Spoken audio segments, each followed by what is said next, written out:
It was supposed to be a getaway cruise, a 7-day trip to the Eastern Caribbean on the Sunfire. I went with my sister, Chloe, to de-stress. The first port of call was St. Croix. We spent the day on a beautiful, secluded beach, swimming and soaking up the sun. It was perfect. But on the tenderboat back to the ship, we noticed a group of passengers acting strangely.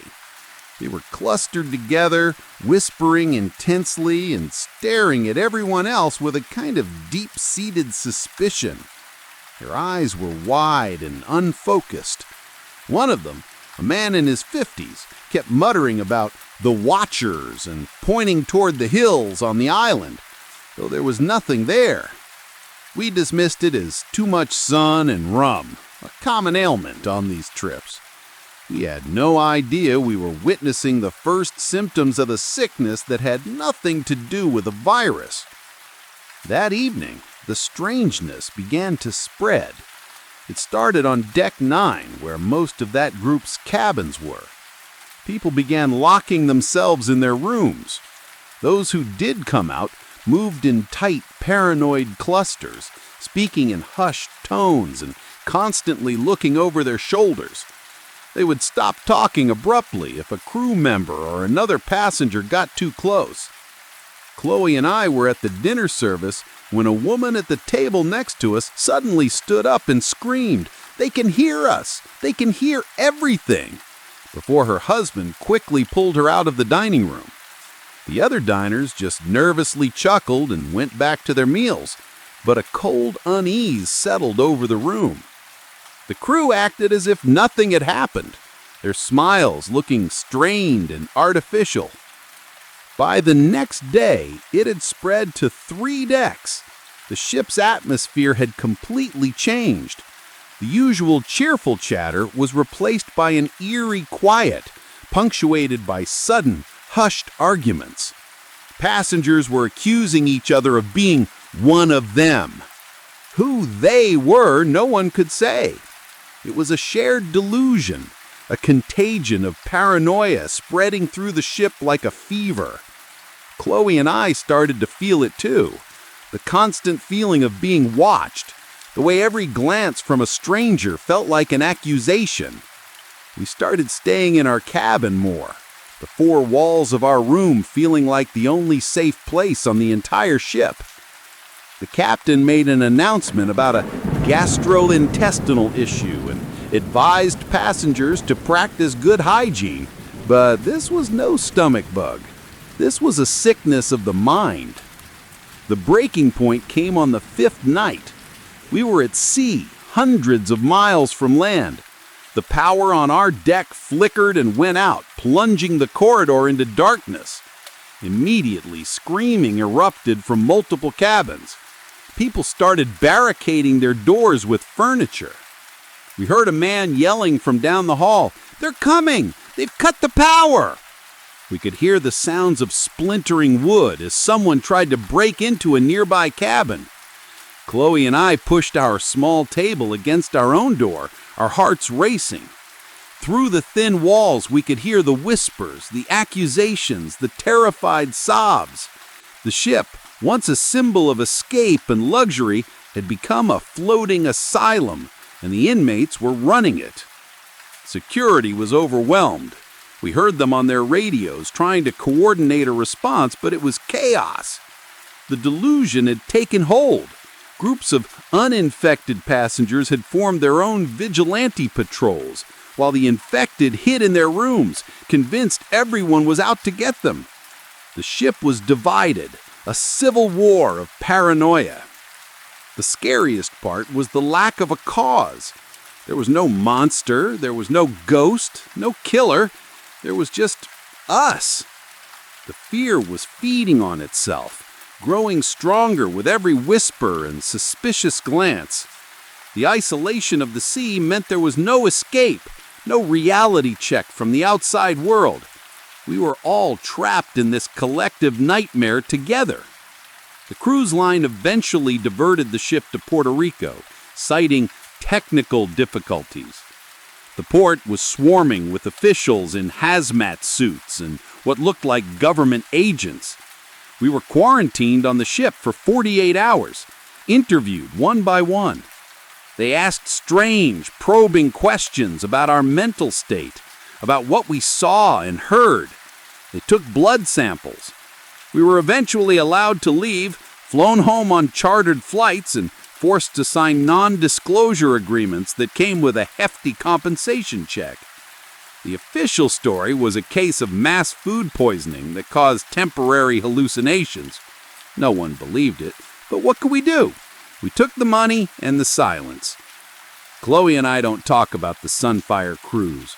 The memory's too raw, but sometimes in a crowded place, I'll see someone look over their shoulder with that same haunted, paranoid look in their eyes, and for a second, I'm right back in that dark corridor, listening to the screams. I don't know what we brought back from that beach in St. Croix, or if it was on the ship all along, waiting. But I know that the most terrifying contagion isn't one that attacks the body, but one that unravels the mind, turning a paradise vacation into a sea of madness. My passion is maritime history. So when I heard the new megaship, Oceanic Grandeur, was built using recycled steel from several older vessels, I booked a transatlantic crossing immediately. For me, it was a chance to sail on a piece of living history. The ship was spectacular, a modern marvel of engineering. Yet from the moment I stepped on board, something felt off. There was a faint, persistent hum that seemed to exist just below the thrum of the modern engines. A deeper, older vibration I felt more in my bones than heard with my ears. On the third day at sea, I was exploring the ship's library, a beautiful two-story room with dark wood and brass fittings.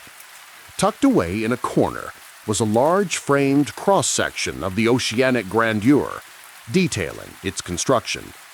In the fine print at the bottom, it listed the ships that had been salvaged for its steel. My breath caught in my throat when I read one of the names, the Empress of the Atlantic, an ocean liner that had tragically sunk in a storm in the 1950s with a massive loss of life. I felt that deep hum again, stronger this time, and a sudden, intense feeling of cold dread washed over me. That night, strange things started to happen. My cabin television would turn on by itself, always to a static-filled screen, with the faint sound of old-style ballroom music playing underneath.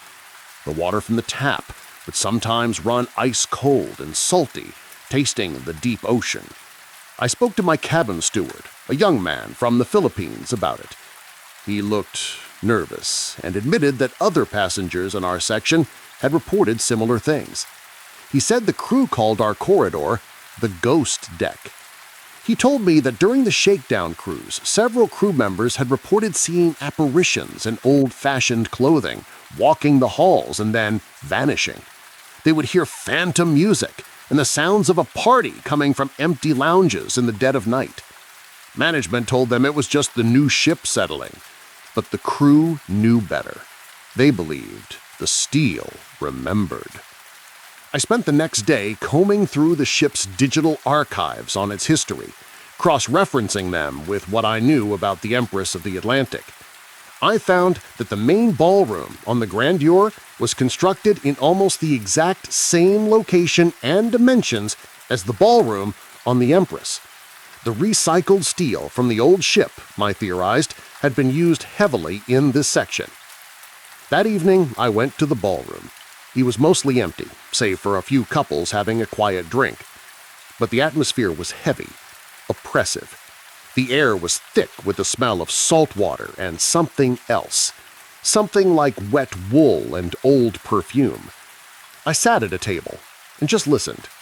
Over the quiet lounge music being piped in, I could hear it, the faint, ghostly strains of a 1950s foxtrot, the murmur of voices and the clinking of glasses, an echo of a party from 70 years ago.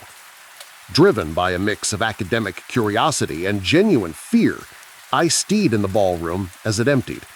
Just after midnight, when I was the only person left, the ship's modern lights flickered and dimmed. For a moment, the room was plunged into near darkness. When the emergency lights flickered on, the room was no longer empty. Figures shimmered in the gloom.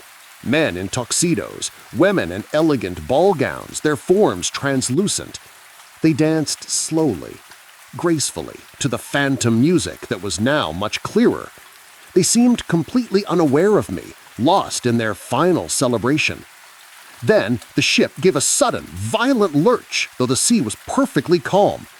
The dancing figures all looked up in unison, their faces contorted in a silent collective scream of terror.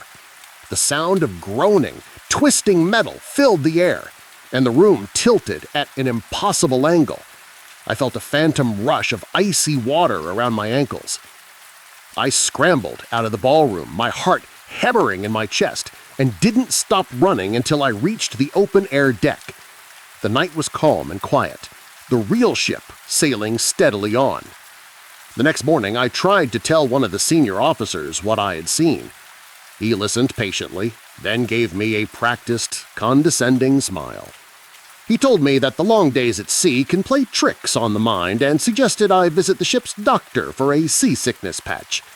He said the ship's lurch was a minor issue with the stabilizers that had been immediately corrected.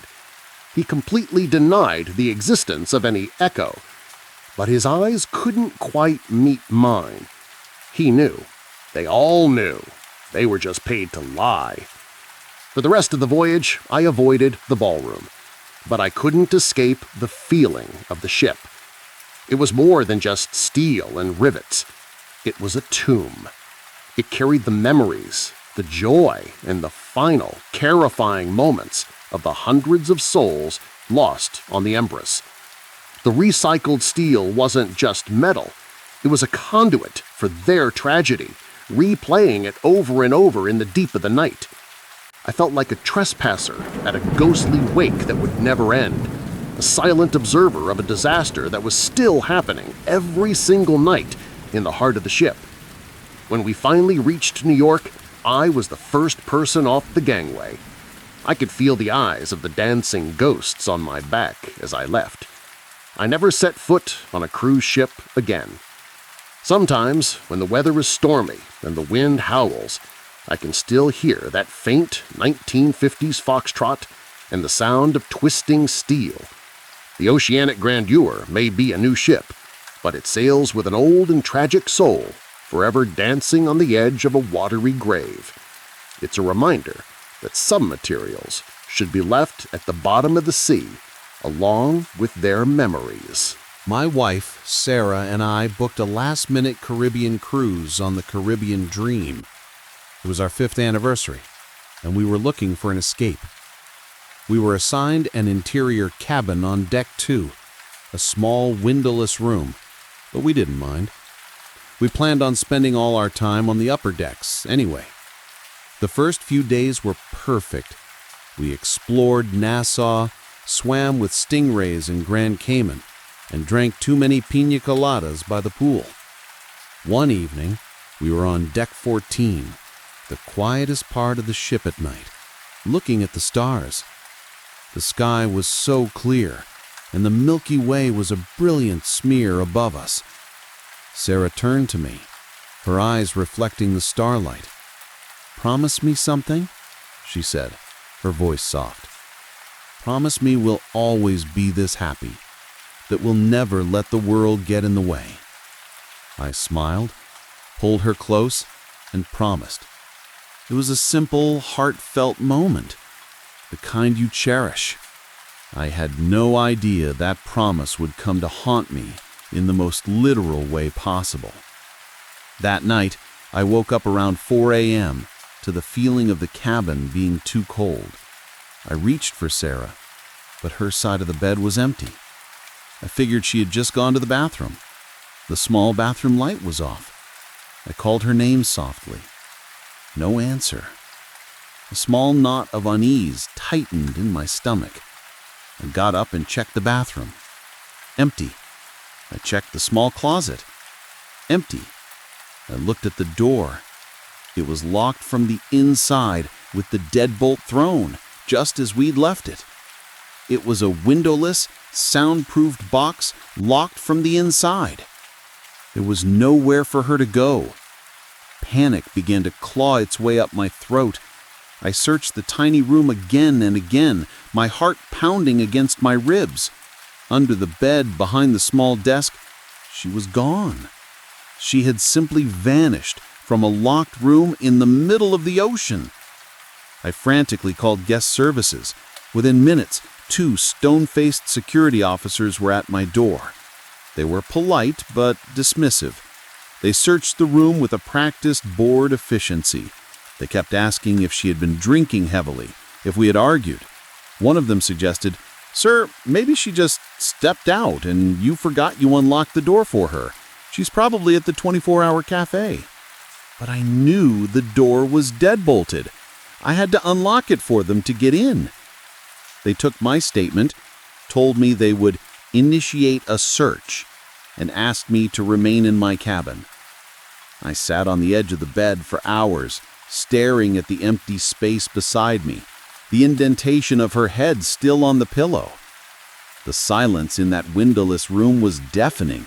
Every creak of the ship sounded like a footstep, every hum of the ventilation like a whisper. The ship's announcements the next day were infuriatingly cheerful. The bingo tournament was starting in the main lounge. The art auction was at noon. There was no mention of a missing person. When I tried to leave my cabin, a crew member politely but firmly told me the ship's officer would be with me shortly and that it was best if I waited. I was a prisoner. I could hear the muffled sounds of people enjoying their vacation in the hallway, laughing, their luggage wheels rolling. For them, it was just another day in paradise. For me, it was the start of a nightmare. They were treating me like a suspect. Later that afternoon, the ship's chief of security finally came. He explained that a thorough search had been conducted and they had found no trace of Sarah. He said that, tragically, the most likely scenario was that she had gone over the side. But how? From a locked interior cabin on Deck 2? It made no sense. When we docked in Cozumel, I was escorted to a small, sterile room on the pier where I was questioned for hours by local police and FBI agents who had flown in. The questions were a blur. They checked my hands for bruises, my clothes for any sign of a struggle. I told them the story over and over, the locked door, the empty bed. I could see the disbelief in their eyes.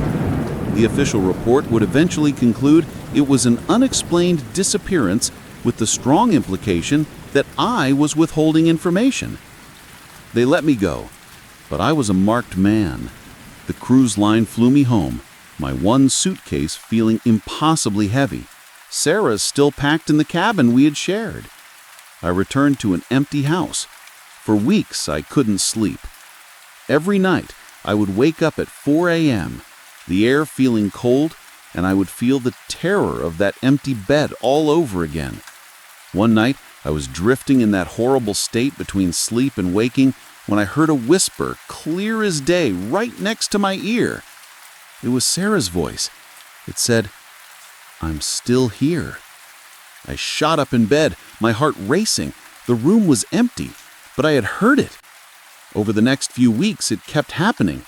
A faint whisper of her laugh on the wind, the scent of her perfume in a room she hadn't been in for months. I thought I was going crazy. The grief was making me hallucinate. Then one night, I woke up again to the cold, but this time, it was different. I felt a pressure on the mattress beside me, as if someone was sitting there. I didn't dare open my eyes. The whisper came again, not a memory this time, but a real, present sound. It said, "You promised. You promised we'd always be this happy." A chill that had nothing to do with the temperature washed over me. I finally understood. She hadn't gone over the side. She hadn't been taken. She was still with me. She had found a way to keep our promise to stay in that perfect happy moment on Deck 14 forever. And I realized, with a dawning horror, that I would never, ever be alone again. I work in IT for a major cruise line, and in 2018, I was assigned to the maiden voyage of their newest ship, the Stellaris. It was a massive, state-of-the-art vessel, a floating city with more cameras than a casino. My job was to troubleshoot the new passenger-facing systems, which meant I had access to a lot of areas, including the security monitoring room. The first few days were a blur of champagne receptions and technical glitches. On the second night, while reviewing security footage for a passenger who claimed she'd lost a bracelet, I noticed something odd. On the footage from the aft promenade deck around 2 a.m., I saw a man.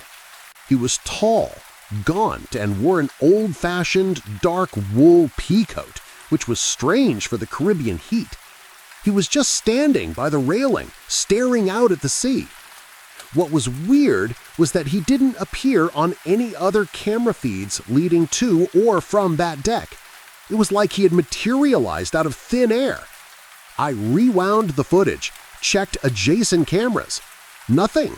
He was there for about 10 minutes, then just wasn't. I figured it was a glitch in the new system and made a note to check the camera's timestamp sync in the morning. The next night, I was called to fix a network issue in one of the high-end restaurants. To get there quickly, I used a crew-only corridor that ran the length of the ship. These corridors are a world away from the passenger areas, plain steel walls, exposed pipes, and the constant hum of the engines. As I rounded a corner, I saw him. The same man from the video, in the same out-of-place wool coat. He was about 50 feet down the hall, just standing there, his back to me. The air suddenly felt ice cold, and the humming in a ship seemed to fade away. I called out, "Sir, you're in a restricted area." He didn't move. He didn't even seem to breathe. I took a step closer, and my radio crackled to life with a call from the bridge. I looked down at it for a second to answer, and when I looked back up, he was gone. There were no side doors, no alcoves. He had just vanished. My blood ran cold. This wasn't a glitch. I couldn't shake the feeling, so I went back to the security room and started digging. I pulled the passenger manifest and the crew roster. There was no one on board who matched his description. I spent hours scrubbing through footage from every public camera on the ship, and I started finding him. A fleeting glimpse in the reflection of a casino slot machine, a shadowy figure in the back of the theater during a show, in a seat that was registered as empty. He was always in the background, never interacting with anyone, always in that heavy coat. The most disturbing part was that the system never registered him. The ship's advanced facial recognition software, which logged every passenger for security and marketing purposes, had never seen him. According to the billion-dollar system I was there to maintain, this man did not exist. He was a digital ghost. I became obsessed. I stopped sleeping, fueled by coffee and a growing sense of dread. I started talking to some of the veteran crew members, the ones who had been with the company for decades. I described the man. At first they were dismissive, but then I showed a grainy still from the footage to an old Filipino bosun. His face lost all its color. He crossed himself and told me a story about the shipyard where the Stellaris was built. He said that during construction, a worker, a lonely man from Eastern Europe, had fallen into a ballast tank while it was being sealed. They didn't find his body for weeks. He'd been wearing a dark wool coat his family had sent him for the cold winters. The company had paid off the family, hushed up the incident, and the ship was completed. He told me, "Some things, they get built into the ship. He is part of the steel now. he is just looking for a way off. On the last night of the cruise, a powerful squall hit us. The ship was rocking violently and alarms were blaring. I was in the security room watching the chaos on the monitors, water sloshing on the pool decks, passengers stumbling in the hallways. And then I saw him. He was on the main bridge, standing behind the captain, reflected in the main viewport. While the captain and the officers were fighting to control the ship, the man in the coat was perfectly still, looking out at the raging storm with what I could only describe as a look of longing. It was like he was finally seeing something familiar, something that felt like home. The storm was his element, not the endless sunny days and forced fun of the cruise. The storm passed as quickly as it came. The next morning, we docked in Miami under clear blue skies.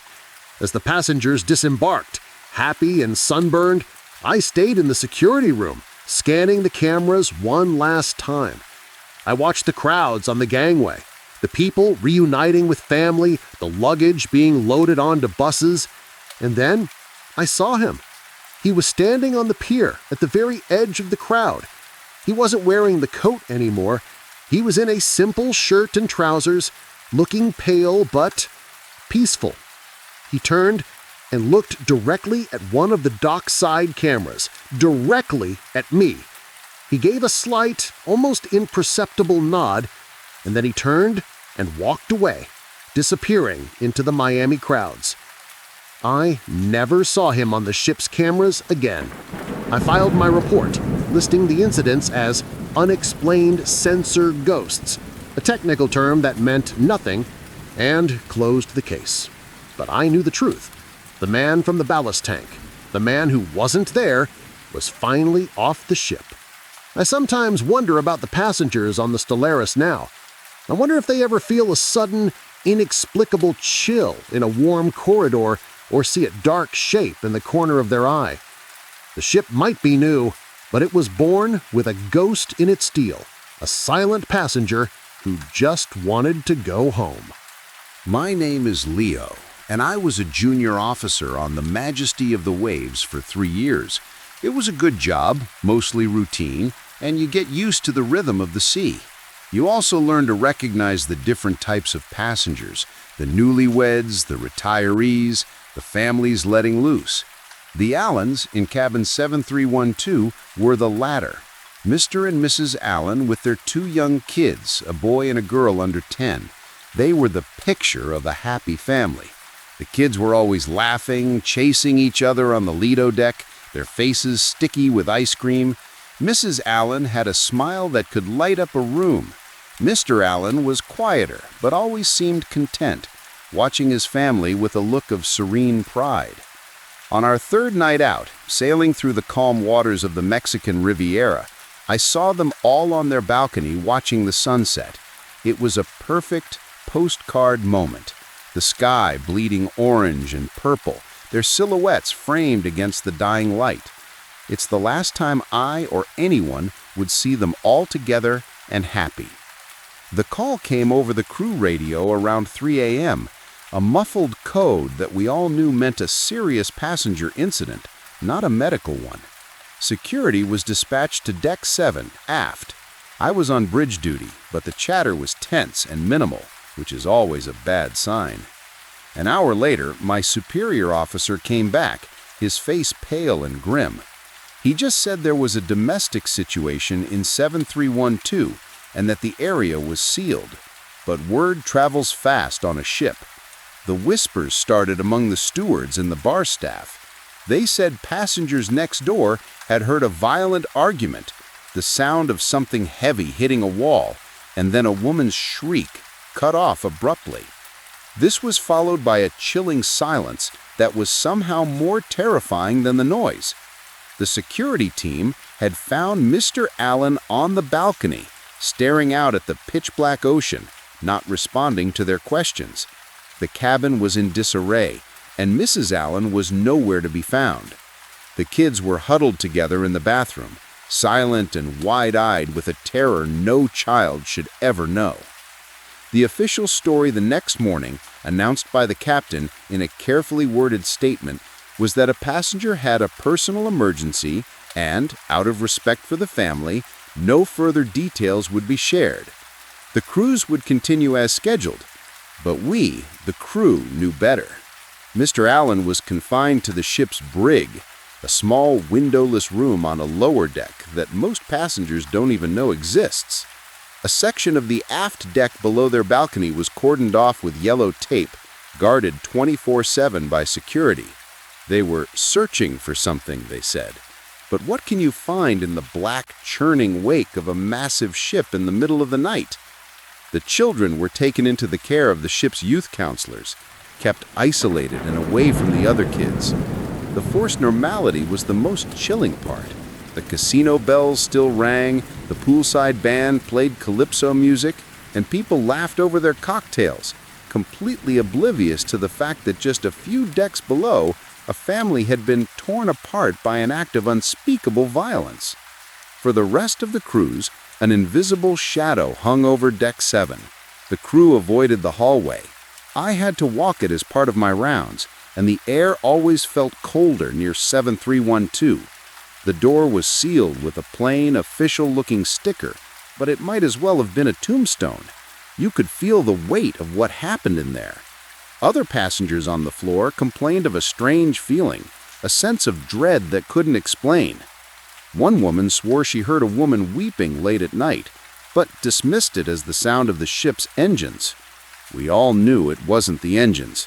The ship itself felt tainted, like it was carrying a ghost, not of the dead, but of a moment, a final violent second that was now permanently etched into the steel and carpet of that room. When we docked in Cabo San Lucas, a team of federal agents came aboard. They were quiet, efficient, and their faces were hard. They didn't look like they were on vacation. They escorted Mr. Allen off the ship in handcuffs. He was looking down the whole time, his face a blank mask. He never said a word. The news reports later were sparse. A woman presumed lost at sea after a domestic dispute. But we knew. We had seen the small dark stains on the balcony carpet that the cleaning crew couldn't completely remove. We had seen the look in the eyes of the security guards who were first on the scene. They were the same haunted eyes you see on combat veterans.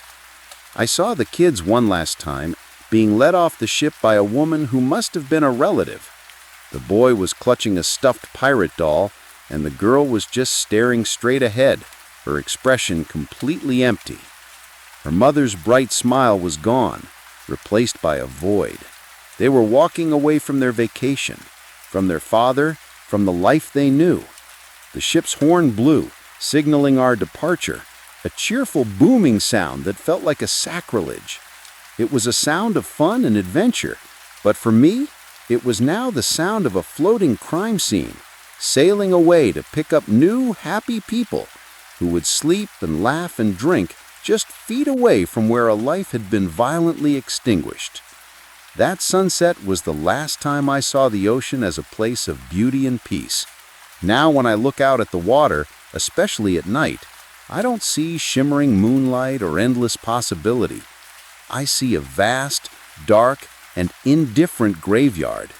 I see the face of a smiling woman on a balcony, enjoying a perfect moment with her family, completely unaware that it was her last. I left the cruise industry a month later. I couldn't shake the feeling that every time the ship's horn blew, it was a funeral dirge for the woman in cabin 7312, a secret the ocean would keep forever.